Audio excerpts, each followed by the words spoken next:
Presidente Padrin, si stanno concludendo le Paralimpiadi dopo il grande successo anche delle Olimpiadi. Che emozione è stata?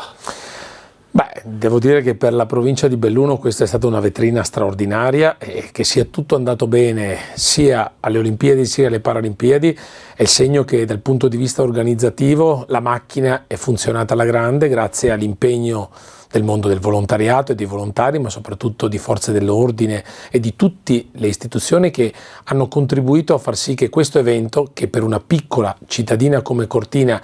devo dire, è stato qualcosa veramente di oltre le loro possibilità, alla fine è stato veramente, lo archiviamo come qualcosa di indimenticabile. Si parla già nel mondo di modello Cortina dopo questi giochi? Ma sì, insomma, abbiamo dimostrato al mondo che insomma anche una piccola località come Cortina riesce a organizzare grandi eventi. Eravamo preparati sicuramente per quanto riguarda lo sci alpino femminile e anche le Paralimpiadi, dove avevamo fatto già delle manifestazioni a livello internazionale che erano funzionate bene. Era da testare la pista da bob, ma anche quella, devo dire, ha risposto alla grande, come ha risposto anche il ristrutturato Pagliaccio per le gare di curling, che hanno soprattutto lì visto un grandissimo pubblico e fatto innamorare, penso, il mondo di questo sport che forse non tutti conoscevano. Durante le Olimpiadi e le Paralimpiadi anche due importanti nevicate, la provincia e tutta la macchina ha risposto alla perfezione. Sì, dai, siamo stati fortunati anche col tempo, è arrivata la neve prima dei giochi e quindi siamo riusciti a presentare anche dal punto di vista ambientale delle montagne ancora più belle, e poi sono arrivati qui in quei due momenti, 2 giornate fondamentalmente che comunque non hanno creato problemi, ma ci eravamo preparati attraverso un sistema per quanto riguarda sia il tema viabilità sia trasporti che è funzionato alla grande, e lì devo dire questo è frutto di tanti incontri, tanti tavoli, tante riunioni che hanno messo in evidenza le criticità e anche le soluzioni per risolverle. Si parla di alcune delle Olimpiadi che potrebbero essere delle sedi a rotazione e Cortina sarebbe tra queste e non si vede l'ora.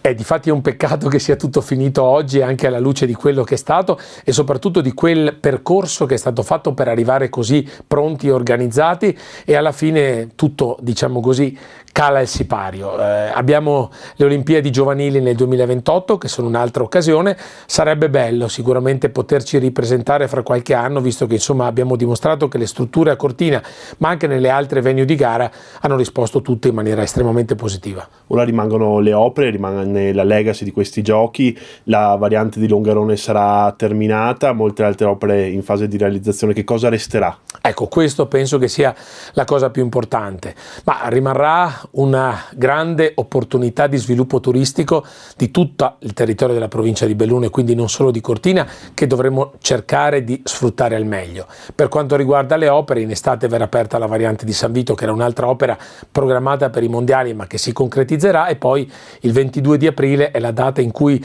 c'è la scadenza per la presentazione delle domande alla gara d'appalto della variante di Longarone, un intervento da 480 milioni di euro già interamente finanziato, sono oltre 11 chilometri di tracciato. Devo dire che è molto appetibile, molte imprese si stanno organizzando per presentare una domanda che potrebbe essere veramente una grande opportunità ulteriore di sviluppo economico del territorio, perché ovviamente ci saranno centinaia di persone che lavoreranno, che dormiranno, che vivranno nel nostro territorio per almeno 3 anni, e quindi dovremo giocarci bene anche questa opportunità.